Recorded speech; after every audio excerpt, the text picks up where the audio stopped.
Sure. So I'm Nomzamo Zondo. I'm originally from Mdantsane in the Eastern Cape. I think from a young age, I decided that I wanted to be a human rights lawyer. And I did not know what that would mean. And I didn't know, for instance, that for me, it would be important to hold people's voices and amplify people's voices. I am a wife, a mother of four, a pastor, and I'm someone who's been raised in the tradition of working class struggle. My father was a trade unionist and he was a communist. And these two things, my spirituality and this working class grounding, have been important in my professional life because I've come one in moments of complete distress. I've been able to hold on to the spiritual for hope. And I just think, for instance, if I think back to when we received the Marikana report, there's even this song from the church. So there's a Tabega Zonke, but Tiko will still be there.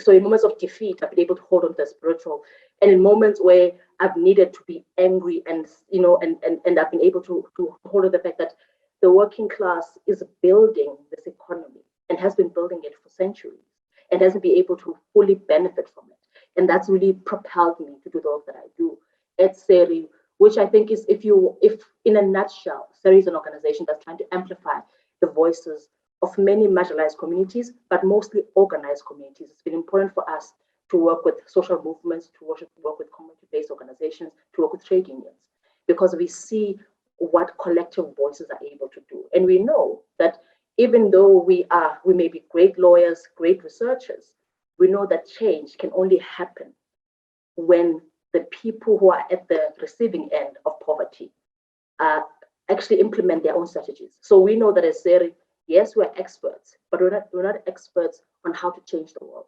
The people who know how to change the world are the people who are receiving the worst of it right now.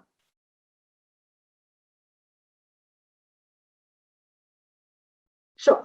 I mean, look, so what's very, very important to understand as a South African is our history. I always feel like you need to start from the beginning. And if you understand our history, you would know that the first thing that the apartheid government and what the colonialists did was to strip us of our voices. Why? They didn't just disenfranchise us by not giving us a vote, but they silenced us completely.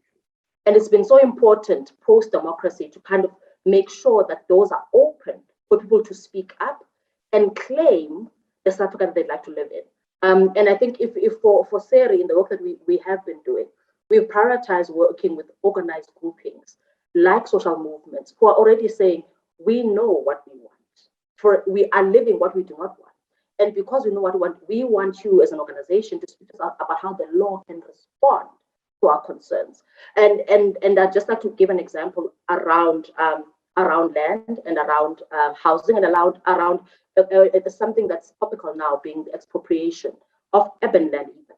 And if you really think about the fact that we wouldn't have been able to get to that point if we did not have movements like Zondo, if we did not even have movements like the Social Justice Coalition, who are people who are living in informal settlements, who are making claims to be able to occupy urban land, who are also making claims that actually we belong here and we actually need to be allocated land. What's been important, I think, in the last 20 years, working, and maybe I can focus on the 11 years that SERI has been in existence, in our representation of people living in informal settlements, of people living in inner city buildings, has been how they are living in those buildings and they've chosen to live in those buildings, and they are therefore exercising their agency as South Africans, as people who have a right to live in this country, and occupation being an act of political expression.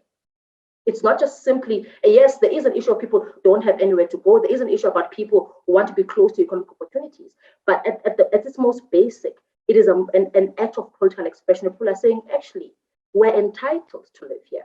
We cannot, having crossed the barrier post-apartheid, be told that you're only allowed in the central business district between 9 and 5. If we want to live here, we should be able to live here.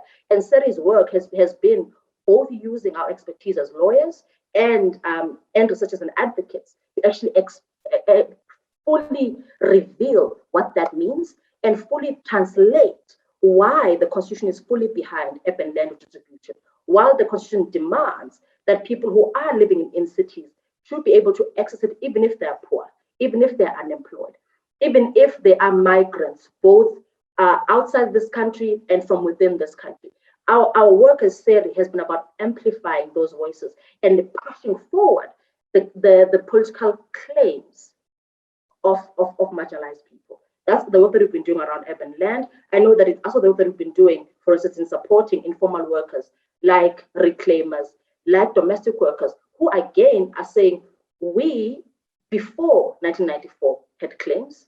Before 1994, we had visions. Before 1994, we had dreams. And those dreams told us that, for instance, we're entitled to be fully represented and to fully access labor protections for domestic workers, for instance, to fully be covered by the unemployment insurance fund, to be able to access the minimum wage. Those are claims that we had pre-apartheid, and we couldn't voice them out then because we were a subclass of a subclass. And post-apartheid, we might be seen as humans, but once again, we're not seen as workers. And SERI's work has been about pushing the message of that domestic workers to say, actually, domestic work is work. And that does mean that we must be entitled to all the labor protections. That does mean that we must be able to access all the protections that other workers have. So I always speak about how SERI's work is really grounded in the expansion of political space, how our work is really about pulling forward the agency of poor people.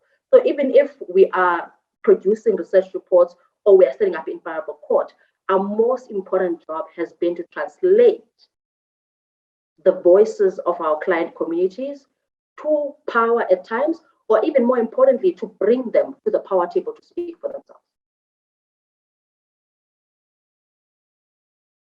So I think in describing SERI's work, I think it's very difficult to do that without going to the concept of what it is to be a social movement lawyer. And we've been very, very fortunate that in our 11 years, we've done our best to live what it really means to be a movement lawyer. Firstly, by centering the voices of movements within our law. And therefore, for us, we do not, while we see law as a tool, we see it as one of many tools that are available to our client groups. And we see ourselves as a plug that plugs into the strategies of social movements. That even within our legal strategy, while we can, when we go to, if we start about how, when you conceptualize a case, the most important thing in the case is to understand how it fits within the strategy of a specific social movement. And therefore, you then look at how the law can be engaged to push or to propel the strategy of the informal of the social movement. So if I think, for instance, of Nomzamo Zondo, one of the biggest concerns that they have as a movement is the work of the anti-land invasion units in for instance, eThekwini, which is one of their biggest focus areas, of their biggest regions. And when we as lawyers come to them and say, oh, actually, we are lawyers, we can represent you when you get evicted, we can represent you when you get arrested.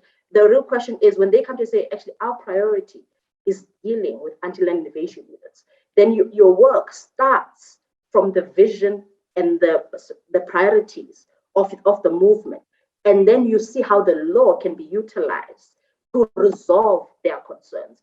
But even more important, our work is not just about legal victories. In fact, our work is about bringing things into the public agenda. So at times, it's not necessarily that you're litigating to for instance, to make sure that anti-land invasion units are closed, but you're also litigating to bring them into public debate, to put the movement's views on the work of the anti-land invasion units before the courts, before the public, in the media. And therefore, the work of social movement lawyers is not just actually litigating. As a movement lawyer, you need to be able to see your client in full color. Firstly, as an individual, secondly, as a political actor, and then understanding collectively what the purpose and the goals of that political actor is. And then you bring in the law to translate that into reality.